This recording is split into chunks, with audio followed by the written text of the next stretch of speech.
What's up, everyone? This is Jason again, Zombie Collector. As you can see here, I have a cornucopia of Blu-rays. So I was on Whatnot, as I am a lot throughout the week, and found a new guy, and he was posting that he had a bunch of Blu-rays for like $2 a pop or something. So 2, 4, 6, 8, 10, 12, 14, 16, 18, 20, 22, 24, 26, 28, 30, 32, 34, 36, 38, 40, 42, 44, 46, 48. So I spent $52, I think, before shipping, which is pretty good for Blu-rays. I mean, Blu-rays for $2 a pop is crazy. So with shipping, I think I was around 60 or something dollars, which is, again, a great deal because as I go out into the wild on a regular basis looking for physical media, Blu-rays almost always are between $2 to $4 no matter where you go. You'll get lucky at a flea market or antique store or pawn shop and get them for $1. But most of these come with slipcovers, which is the reason why I bought them. None of the stuff in here I think is at all rare. Nothing's hard to find. But a lot of them come with their inserts. You'll hear me say this stuff all the time. But the real thing is most of it comes with slipcovers. And again, if you know, you know when it comes to slipcovers. A lot of people do the slipcover thing. Sometimes people buy the Blu-rays, DVDs, 4Ks just to get the slipcovers because they didn't get them originally or they didn't come with a slipcover when they found them or whatever. So they'll go back and rebuy them on the secondary market to get the slipcover.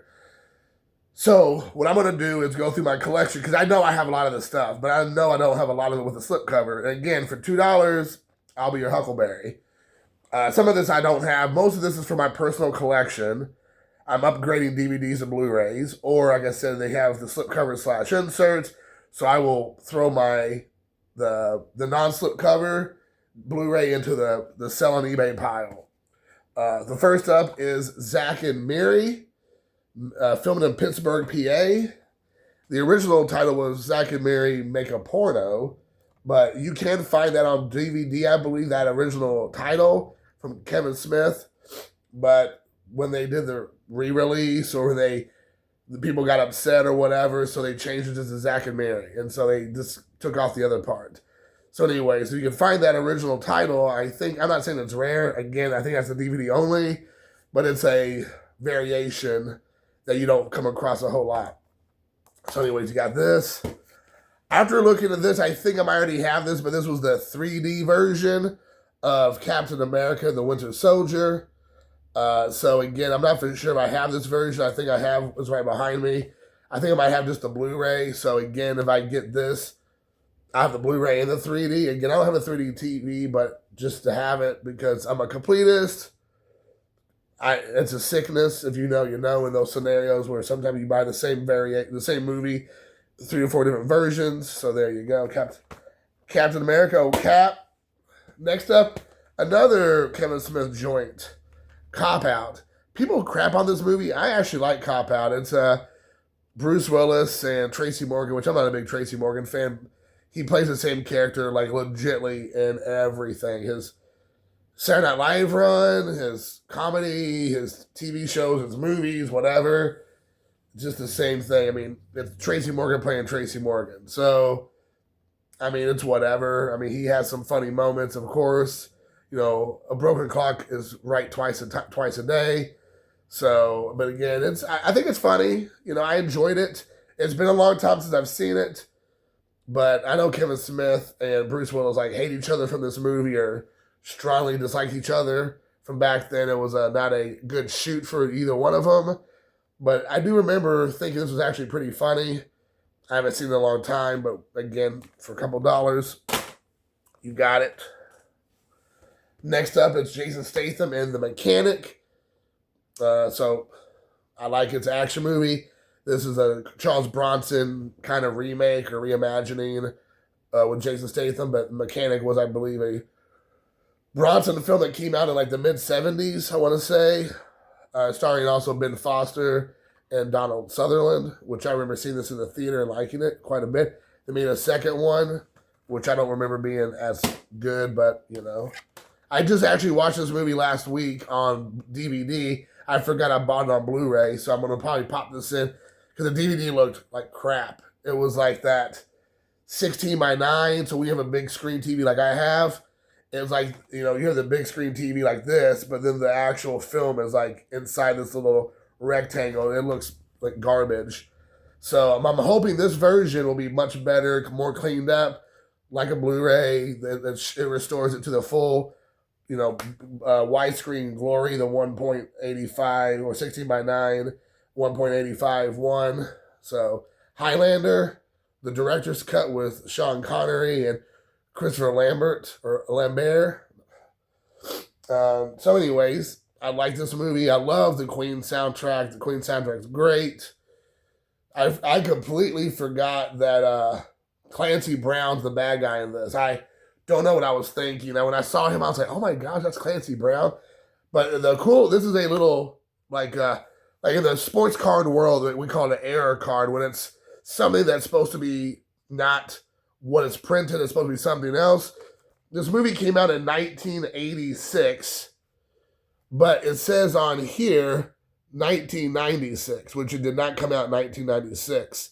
It came out in 1986, because if you go down here, it says 1986, like right there, which again, I knew came out in the 80s. I don't know what year exactly, but over here it says it's 1996, which is not accurate. It came out a decade prior. So, and obviously Blu-rays didn't come out in 1996, so it was an error, a printing error. This is like the Billy Ripken, the F-face of Blu-rays. The next one up was kind of a cool one. I don't think I've seen this on Blu-ray again.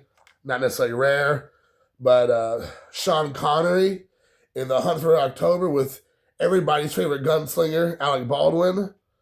So again, it's a good movie. Has some special features.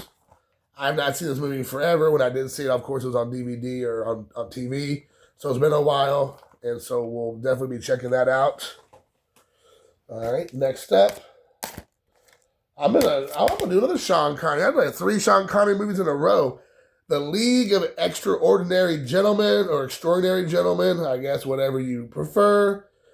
This was Sean Connery's attempt, because apparently, if I'm not mistaken, he was asked to be in the Lord of the Rings. He was asked to be in like some Marvel movies like X-Men, something else maybe, and he kept passing on it. He said he didn't understand because it was superheroes and fantasy worlds, and he just was like, it sounds like to him, it was a bunch of, you know, ridiculousness of like being dressed in these costumes, talking to a little green ball behind a green screen, and, you know, all that stuff. He's talked about this in the past. And he just was like, no. And then all these movies went on to make multi-million, hundreds of millions of dollars. And he was like, oh, crap, I missed the boat. And so he was like, I better take the next one that comes my way. It was this. I like this movie. The CGI, of course, will not hold up in modern times. But I did enjoy it. I think he plays Alan Quartermain. And I liked it. It's all literary figures, if I'm not mistaken. They're all characters from books from like the 1800s. And it's like their own superhero team, basically. It's like the Avengers. It's like they all like saddle up. And some of them have ulterior motives. Some of them are not who they think they are. But you have Alan Quartermain. You have Bram Stoker's Dracula's vampire, like Mina Harker. So she's kind of like, she's a vampire, but she's kind of like the female version, of course, Dracula. Dorian Gray, which apparently he can't be killed. He's immortal unless he sees his own image. You have Captain Nemo, which he plays, I don't know if that's in the book or not, but he plays like a Indian fella. The Invisible Man. And then I think this is like Huckleberry Finn, I think. Or no, Tom Sawyer. That's who this is. Tom Sawyer, I believe.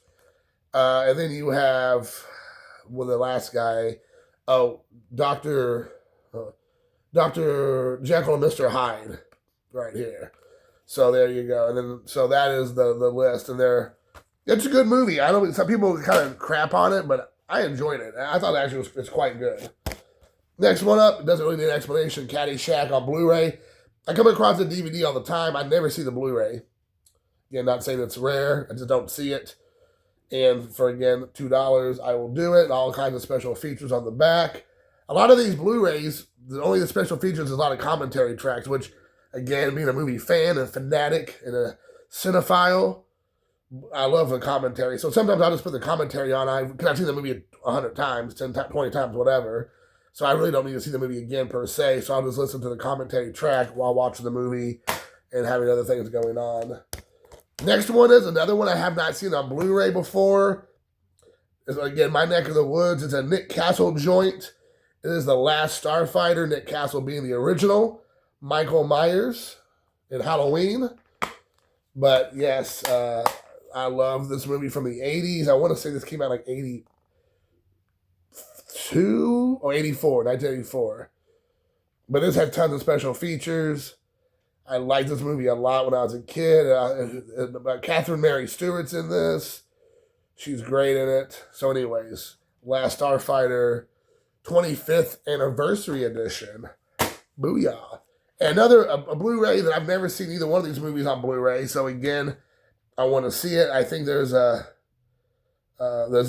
a vignette, a vintage featurette, and some theatrical trailers. But it's for Clint Eastwood's Firefox and Heartbreak Ridge. So again, nice. I mean, they're pretty easy to find on DVD. Again, I've come across them multiple times, but on Blu-ray, I've never seen it on Blu-ray. Again, not necessarily saying it's super rare. It's rare to me. So to be able to pick it up for $2, $1 a piece, yep. So the next thing is, all these are nothing's overtly special about these next ones. I'm going to show them off. I'm going to spend a lot of time. You'll know the reason why I picked them up. Mostly was to upgrade my non-slipcovered versions. Some of these I did not have on Blu-ray, so I did pick them up because it's a completist. The first up is probably one of my favorite adaptations from Disney. One of the few live-action ones they did correctly. Before they went and screwed everything up and make everything super woke and race-swapping everybody and just nonsensical bullshit they do, is The Jungle Book. But Jon Favreau being the director makes sense because he's not really, at least he doesn't have the woke mind virus, so he has some sense of normal, like, filmmaking. The special effects, the CGI is amazing. I mean, Christopher Walken as the orangutan is otherworldly. King Louie, oh my gosh, amazing. The kid was good in this. The entire movie is just fantastic. I mean, seriously, for my money, the best adaptation from an anime, cartoon, Disney original I've ever seen. This is the way it should always have been done. Keeping to the original story, keeping to the original characters, at least in my mind. But again, I did not even own this, but when I would get it with the slipcover, yes, please. Next one up, talking about woke bullshit and ridiculousness. You got the kid who is from the new Star Wars crap, but this guy's out of a complete like joke. But again, Pacific Rim, I love the original Guillermo del Toro Pacific Rim. I did not own this. Did not have it. Obviously, didn't have the slipcover because I didn't own it. So I got this. This was good. It was fine. I mean, it's a lot of the same from the original. I love the first Pacific Rim, but Guillermo del Toro is a fantastic director. I mean, his storytelling and effects, and just, it's amazing. He just knows how to do it. And so anyways, this one is not directed by him. I think he might be a producer in it or something. He might have wrote it. I don't know. I don't know. It's okay. Like I said, I just got it because it's part 2. And it has all the same crap from the original. You have the Jaegers. I think they're called Jaegers versus the Kaiju. So, of course, I'll be your Huckleberry. Next up, one of my favorite video games from the 80s, which this movie was a way better than it should have been, again, in my opinion. Kind of along the line with Pacific Rim. That's just monsters doing monster stuff. Rampage. So you have, the ape, you have the crocodile and the wolf. But The Rock's in this, and he is not annoying, though he does come across annoying sometimes. But anyways, the special effects in this movie, again, it was good. It was very good. I liked it. I thought it was way better than it should have been for a video game from like the mid-'80s. I thought they did very good. They did, of course, beef up the wolf and definitely the crocodile. it kind of got ridiculous, or the alligator or whatever it's supposed to be. It was a little bit ridiculous. It made them look like there were some sort of like dinosaurs, or like, again, from the Godzilla world. But, it was good. It was fun, and I enjoyed it. And then, what is the ape's name? I can't remember. George. George, I thought, was actually a really good character in this. The only movie that J.J. Abrams has ever done that I enjoyed, but it probably has to do with Steven Spielberg holding his hand to make sure he doesn't go off the reservation, is Super 8, which is like a throwback to 80s sci-fi fantasy. It's definitely like tinged heavily with Spielberg and, like the E.T. vibe, oh my gosh. I can't think of the one that they take place in Muncie, Indiana. The Third Kind or something, or I can't remember. Anyways, all of a sudden I'm having like a brain fart. But anyways, this is a really good science fiction alien type movie. Really good. I haven't seen it in a long time, but I really loved it. But like I said, J.J. Abrams usually makes dog shit, but this was actually pretty good. So again, I think because Steven Spielberg held on to the reins and didn't let him get ridiculous with his stuff. Again, I'm a completist, so don't judge me. I did not have this movie because I refused to buy it brand new. I refused to buy it for anything other than a couple dollars. Again, it came across slipcover, Captain Marvel. Again, it takes place in the 90s, so it has that 90s vibe, as kids like to say now, I guess, or whatever. I couldn't pass up on $2 I needed for my collection. I did not have Captain Marvel because I've been holding off until like a deal like this came across my way, and it did. So again, nothing special. Next one up is, I didn't own this one, and I think I now own all the Spider-Mans, but this was No Way Home. I believe this is the one that I get them all confused with. This is all the ones with all the Spider-Mans show up in it. Is that right? I want to say all the Spider-Mans show up, and they bring the villains from all the movies, different movies in this one. I want to say that's correct. This is where the multiverse shows up here. I believe that's correct, because then you have Jamie Foxx here, and he is not obviously in this Spider-Man world. He's in the Andrew Garfield, so I am correct. This is the one with all the Spider-Man show, which I like that movie a lot. I thought it was really well done, and they're going to be all showing up in Doomsday. That's another reason why I picked a lot of these up. I picked up a bunch of Marvel movies because they're trying to reset it, because they, again, way off the reservation in the last 10 years. Ever since Avengers Endgame finished, they just completely shit the bed, and it just made woke bullshit after woke bullshit after woke bullshit nonstop. And so they completely jacked up the Marvel Universe. And I'm not trying to be like, I've read all the comic books, I'm like this purist, but I cannot, none of us true fans, I mean, I grew up reading the comic books, but I'm not a huge comic book fan by any stretch now. But even if we're just talking about the movies, it just went way off the reservation over the last decade. So now that they're bringing Doomsday together for this year, they have tried to right the ship, because it definitely hit an iceberg. So we shall see. So they're bringing everyone back. They're bringing back all the white men. They completely eradicated in the last decade, because they were like, we ain't doing that anymore. Everyone's being killed off. They're all disappearing.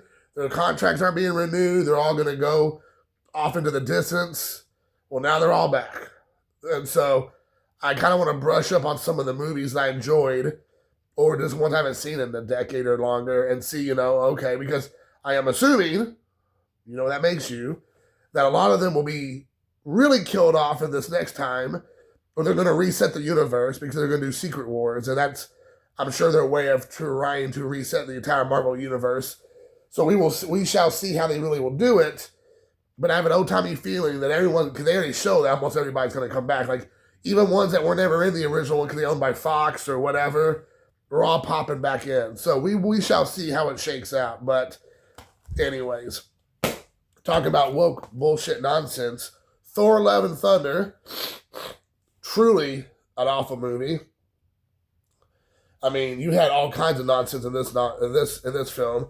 I mean, you're talking about, what Jump the Shark or whatever. You had, what's the director's name? Wakiki or something, Tika Watati or Watiti or something, Watiti.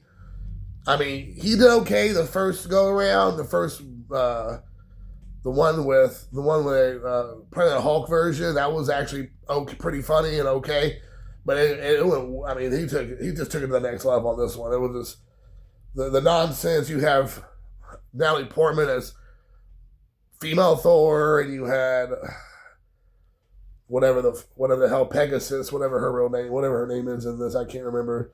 She became the king, and I mean, this is all this nonsense. It was just nonsense. So, anyways, completist, nothing else more.